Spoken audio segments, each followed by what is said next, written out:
નમસ્કાર મિત્રો, ગયા વખતે આપણે શેડો ટીચર વિશે એક પોસ્ટ અને વિડીયો શેર કર્યો હતો, જેમાં આપણે માહિતી મેળવી હતી કે મનોદિવ્યાંગ બાળકો માટે શેડો ટીચરની શી ભૂમિકા છે, શું યોગદાન છે અને કેવી રીતે બાળકોના આત્મવિશ્વાસ વધારવા માટે, એમનું શૈક્ષણિક કૌશલ્ય વધારવા માટે શેડો ટીચર મહત્વપૂર્ણ છે। એ સાથે જ આપણે એ પણ જાણ્યું હતું કે કોણ કોણ વ્યક્તિ શેડો ટીચર બની શકે છે। બાળકો માટે આ એક એમની કામગીરી મહત્વની છે, એની સાથે સાથે એ વ્યક્તિ પણ એટલા જ મહત્વના છે। આ પોસ્ટ અને વિડીયોને ખૂબ જ બહોળો પ્રતિસાદ મળ્યો, લોકોએ ખૂબ આવકાર્યો અને એમના મનમાં જે પણ વિવિધ પ્રશ્નો કે જાણકારી જાણવી હતી એના માટે એમણે અમને પર્સનલી કોન્ટેક્ટ, ફોન કોલ કર્યા, કમેન્ટ્સ કરી અને પૂછપરછ કરી। તો આ જે આજનો વિડીયો છે એ ખાસ એ બહેનો માટે, એ ભાઈઓ માટે છે જેમણે આમાં પોતાનું ફ્યુચર દેખાય છે કે પોતાની કારકિર્દી આમાં બનાવવાની ઈચ્છા છે।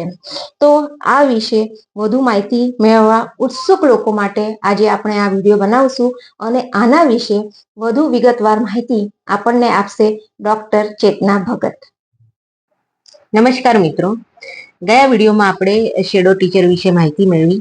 ઇવન અમે ફેસબુક પર એક પોસ્ટ પણ લખી હતી અને એના પ્રતિભાવ અમને બહુ સારા મળ્યા છે।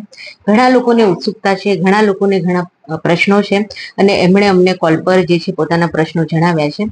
એમની જોડે વાત કરતા અમને જણાવ્યું કે ઘણા લોકોને અથવા મેક્ઝિમમ લોકોને એવું જ લાગે છે કે શેડો ટીચર બનવું ખૂબ સહેલું કામ છે અને કોઈ પણ શેડો ટીચર બની શકે છે। ખાસ કરીને જે ટ્યુશન લેતા લોકો છે એમના અમને ફોન આવ્યા અને અમને એવું કહે છે કે બાળકો જોડેનો અમારો 5-10 વર્ષનો એક્સપિરિયન્સ છે, અમે ટ્યુશન લઈએ છીએ, તો શું અમે શેડો ટીચર બની શકીએ છીએ?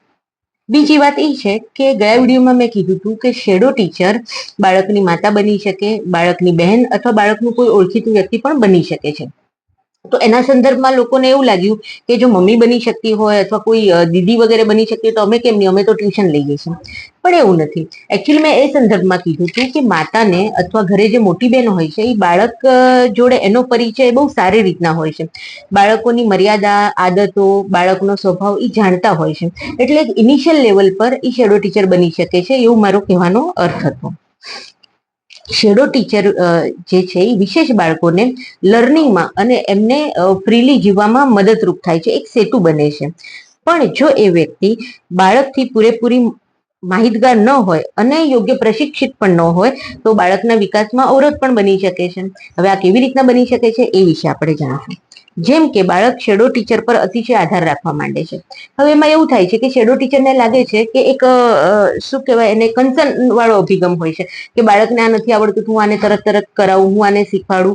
પણ એમની જે કન્સર્ન હોય છે એ ક્યારેક ક્યારેક નેગેટિવ સાઈડ પર જતી રહેતી હોય છે, એટલે કે જે સ્પેશિયલ ચાઇલ્ડ છે એ ટોટલી એના પર ડિપેન્ડ થઈ જાય છે કે પેન્સિલ પકડવાથી લઈને કે કોઈ ટીચરની કમાન્ડ અથવા તો નોટબુક ખોલવાની હોય તો શેડો ટીચર તરત એને કરી આપશે। આ બહુ સારો અભિગમ છે, એટલે હું એમ નથી કહેતી શેડો ટીચર એકચ્યુઅલી એમને મદદ કરે છે, પણ એમના માઇન્ડમાં આ આદત અથવા તો આ વસ્તુ ક્લિક નથી થતી, બાળકોને ડેવલપ નથી થતી કે મારી બુક મારે ખોલવાની છે, મારી પેન્સિલ મારે પકડવાની છે, આ રબર છે તો એનો ઉપયોગ મારે કરવાનો છે। તો શું થઈ જાય છે કે બાળક જે છે એ શેડો ટીચર પર ઓવર ડિપેન્ડન્ટ થઈ જાય છે અને ક્યાંક ક્યાંક તો એવું થાય છે કે પછી એને અંદરથી જ પૂર્ણ જ નથી થતી કે મારે ટીચરે મને ઊભો કર્યો છે તો મારે ઊભા થઈને જવાબ આપવાનો છે, અથવા તો મારે જવાબ આપવાનો છે, અથવા તો મારે પેન્સિલથી લખવાનું છે। આ નાની વસ્તુ એ શેડો ટીચર પર જે છે એ ધ્યાનમાં મીન્સ એના ડિપેન્ડમાં રહે છે। એને લીધે શું થાય છે કે બાળકનો વિકાસ ક્યાં ને ક્યાંક અવરોધાત્મક બનતો હોય છે અને બાળક જે છે એ શેડો ટીચર પર અતિશય આધારિત રહેવા માંડે છે, એટલે આધાર પછી આશ્રય થઈ જાય છે। એટલે એ આધારિત ન રહેતા આશ્રિત જ થઈ જાય છે કે મારે હવે પોતે કંઈ કરવાનું જ નથી અને ક્યાંક એવું થાય છે કે એમના સામાન્ય વિકાસમાં જે છે અવરોધ ઉત્પન્ન થાય છે।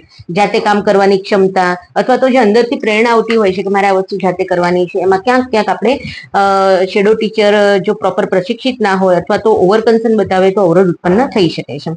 પછી વધુ પડતી ડિપેન્ડન્સીથી શું થાય છે કે બાળક જે છે એ શેડો ટીચરનું અથવા એની સહાયતાનું હેવાયું બની જતું હોય છે। એને શેડો ટીચર વગર એનું કામ જ નથી ચાલતું અથવા એ અટકી પડતું હોય છે। જેથી શું થાય છે, એનું સામાજિકરણ અથવા તો સામાજિક સંપર્ક જે હોય છે એ પણ ખોટકાય છે. શેડો ટીચરની હાજરીથી શું થાય છે કે સ્કૂલમાં બીજા બાળકો આવા બાળકો જોડે મૈત્રીપૂર્ણ નથી બનતા. કેમ કે ક્યારેક ક્યારેક શું થાય કે બાળકોમાં નાની મોટી ઝઘડા બોલાચાલી થઈ જતી હોય છે, તો તરત શેડો ટીચર જે છે એમાં હસ્તક્ષેપ કરી નાખે છે, અથવા તો જે એનો સ્ટુડન્ટ હોય છે અથવા જે સ્પેશિયલ ચાઇલ્ડ હોય છે એનું ઉપરાણું ખેંચે છે.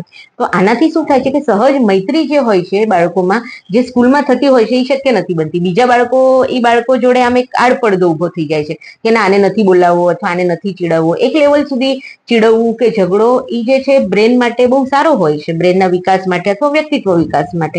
તો આમાં પણ ક્યાંક ને ક્યાંક અવરોધ ઉત્પન્ન થઈ શકે છે જો શેડો ટીચર અલર્ટ ના હોય તો. એટલે ક્યાંક ક્યાંક શેડો ટીચરે ન્યુટ્રલ ભૂમિકા ભજવવાની હોય છે, તટસ્થ રહીને પોતાનું કામ કરવાનું હોય છે, પણ એ મોટા ભાગે નથી થઈ શકતું. જેને લીધે શું થાય છે કે બાળક લોક વ્યવહાર પણ નથી શીખી શકતો. એને એવું થાય છે જો આણે મને ચીડવ્યું એટલે તરત જઈને જે એના ટીચર હોય છે, શેડો ટીચર, એને કહેશે કે આમ થઈ ગયું. એ પોતાની રીતે એ વસ્તુ ડીલ કરવામાં કે હેન્ડલ કરવામાં ક્યાંક ને ક્યાંક પાછળ રહી જાય છે. બીજી આમાં એક વસ્તુ આ છે કે શેડો ટીચર હાયર કરવામાં માતા પિતાને આર્થિક બોજ વધારે પડતો જે હોય છે એમની ફી ચૂકવવામાં અને એમાં પડતો હોય છે. એટલે માતા પિતાની શું અપેક્ષા હોય છે કે મેં શેડો ટીચરને હાયર કર્યા છે, શેડો ટીચર રાખ્યા છે, એટલે મારા બાળકનું પરફોર્મન્સ બહુ સરસ હોવું જ જોઈએ. અને આમાં જો પ્રશિક્ષિત ટીચર ના હોય, તટસ્થ રહીને કામ ના કરી શકતા હોય, તો એમનું જે પરિણામ છે એ નબળું આવી શકે છે. એને લીધે એક નેગેટિવ મેસેજ મા બાપ કે બીજા લોકોને પણ જઈ શકે છે કે અમે આટલી મહેનત કરીએ છીએ પણ બાળકોનું આઉટકમ કઈ નથી આવતું. હવે સામાન્ય લોકોને શું લાગે છે કે અમે બાળકોના ટ્યુશન હેન્ડલ કરીએ છીએ, ટ્યુશન લઈએ છીએ એટલે અમે આ વસ્તુ કરી શકશું. પણ ટ્યુશનમાં અથવા ક્લાસમાં ઘણા બધા લોકો હોય છે, 10 થી લઈને 15 કે 50 બાળકો પણ હોઈ શકે છે. આમાં તમારી પાસે એક અથવા બે જ બાળકો હોય છે, એટલે તમારું ધ્યાન પૂરેપૂરું ત્યાં રાખવાનું છે. પ્લસ તમારું પરિણામ પણ જે છે ઉભરીને આવશે કે આજે બાળકને શેડો ટીચર રાખ્યું અને બાળકની જો એકેડમિક પ્રોગ્રેસ નથી થઈ રહી, સારા માર્ક નથી આવી રહ્યા, અથવા તો બાળક સારી રીતે સમજણ શક્તિવાળું નથી બની રહ્યું, કે એનામાં કોઈ પણ લર્નિંગ એબિલિટીઝ વધી નથી, તો એનો પૂરેપૂરો જે છે વાંક અથવા એ છે એ શેડો ટીચર પર જઈ શકે છે. એટલે આ એક વસ્તુ પણ બહુ મહત્વની છે. કેમ કે શેડો ટીચર જો ધાર્યા પ્રમાણે પરિણામ ન આપી શકે તો ક્યાંક ને ક્યાંક માતા પિતા હતોત્સાહિત પણ થઈ શકે છે. અને પછી શું થાય કે શેડો ટીચરને બંધ કરવામાં આવે અને જેમ બાળક પહેલા હતું એમ થઈ જાય. એટલે શેડો ટીચર એ બહુ મોટી જવાબદારી છે. બાળકનું ભવિષ્ય, બાળકનું અત્યારનું પ્રેઝન્ટ એમના પરફોર્મન્સ પર નભતું હોય છે. એટલે શેડો ટીચરે ખૂબ આમાં સમજણપૂર્વક કામગીરી બજાવવાની હોય છે, નહીં તો નકારાત્મક સંદેશ જઈ શકે છે. અને તેથી શેડો ટીચરમાં કૌશલ્ય, ધીરજ, યોગ્ય પ્રશિક્ષણ, કરુણા તથા બાળકોની જુદી જુદી મનોવૈજ્ઞાનિક જરૂરિયાતો અને શારીરિક મર્યાદાઓ તથા બાળકની ક્ષમતા એટલે બાળકના ગુણ, આ બધા ઓળખવાની સ્કિલ હોવી જોઈએ. કેમ કે દરેક બાળક અલગ છે. કોઈ બાળકને લર્નિંગ ડિસેબિલિટીઝ છે, કોઈને સમજવામાં એટલે ગ્રાસ્પિંગ પાવરમાં તકલીફ છે, કોઈને મોટર સ્કિલમાં પ્રોબ્લેમ છે. તો એની જે છે એના ગુણ, એની જરૂરિયાતો, એનો સ્વભાવ કેવો છે, એની આદતો કેવી છે, આ બધું ઓળખીને એને હેન્ડલ કરવાનો છે. ફક્ત આપણે કોઈ બાળક આપણી પાસે આવીને એને સમજાવવાનું છે એવું નથી. એને એની રીતે, એના માધ્યમથી, એની સમજ શક્તિ જેટલી છે એ લેવલ પર જઈને આપણે એને સમજાવવાનું છે, જેથી કરીને બાળકને શિક્ષણમાં, લર્નિંગમાં પૂરેપૂરો રસ જળવાઈ રહે. આ કામ, આ જવાબદારી શેડો ટીચરની છે. અને એટલે યોગ્ય પ્રશિક્ષણ પણ જરૂરી છે. કોઈ પણ વ્યક્તિ જેને બાળકો ગમે છે અથવા જે બાળકોને હેન્ડલ કરી શકે છે એ શેડો ટીચર નથી બની શકતા. એની માટે તમારી પાસે સ્પેશિયલ કિડ્સ સાથે રહેવાનું, એમને ભણાવવાનો પ્રોપર અનુભવ, કૌશલ્ય અને શિક્ષણ હોવું જરૂરી છે. મને લાગે છે કે અમે પૂરી માહિતી આમાં આપવાની કોશિશ કરી છે.